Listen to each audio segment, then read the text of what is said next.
Hey there, everyone. Welcome back. You are watching Insight. You know, we always have Heather Foster here with Foster Financial to be able to bring us some of those great financial tips on all different types of topics. Today, we're talking about licensing. So, Heather, it's always a pleasure to have you.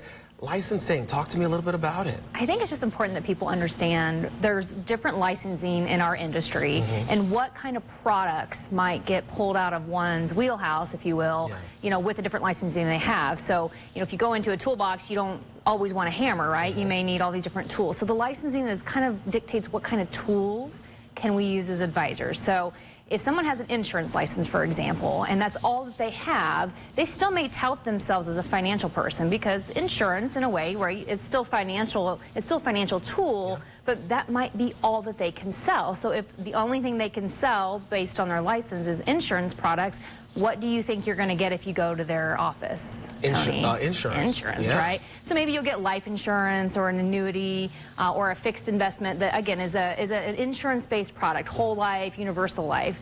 But that's the only thing in their wheelhouse that they can offer you. So one size doesn't normally fit all when it comes to financial planning, and we talk a lot about that. So it is really important that people talk and ask, what type of licensing do you have? What kind of product alignment can you get us? So the other kind of licensing we're going to talk about is this commission. So basically commission licensing. With insurance products, by the way, that we do typically earn a commission, but the insurance, in the insurance world, the client doesn't pay the commission up front typically. So again, you put your money into, let's say, an annuity.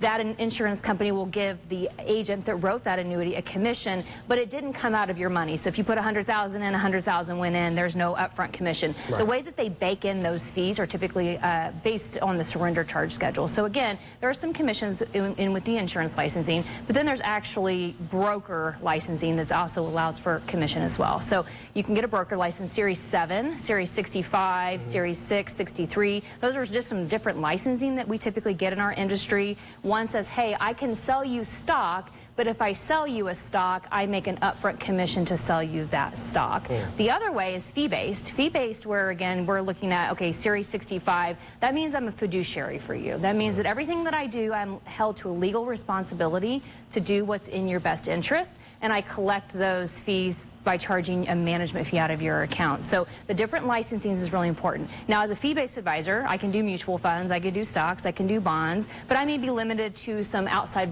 type investments, like some private off-market type investments that maybe someone with a license of a Series 7 might have. Variable annuity license is another license.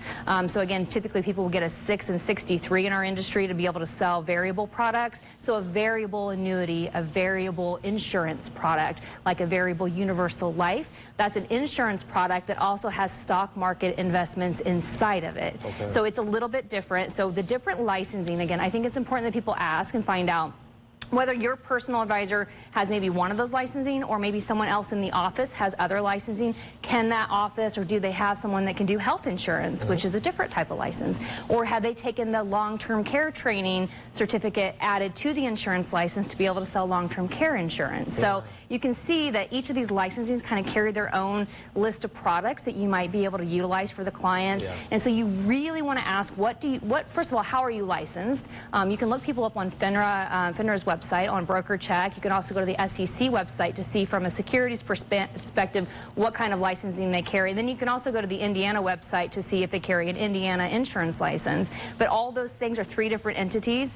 They are allowing you to get 3 different types of product base, if you will. And it's important that, again, not everyone who goes to the toolbox, if you're trying to hang a picture, a hammer is great, you know, but if you're trying to screw something in, you need a screwdriver. So you not all one size fits all when it comes to licensing, making sure that you're working with somebody that can really have a broad, you know, perspective. And of course, you don't need licensing necessarily for the tax advising piece of it, but having somebody that works closely with CPA, so that designation, or an enrolled agent that carries that tax advice side of it, is also very important, that you're working with that holistic firm that's looking at all of the above. And that's why it's truly important. Look, you know, you always are bringing that good information, and if anyone wants to know more, all they have to do is book that free consultation, right, Heather? Yep, they can just give us a call, or they can go to our website and also set something up through the website, and we'll be happy to chat with them, and we can educate them on any topic they like. You definitely can. All right, everyone, take a look at your screen right now. You get that information right there.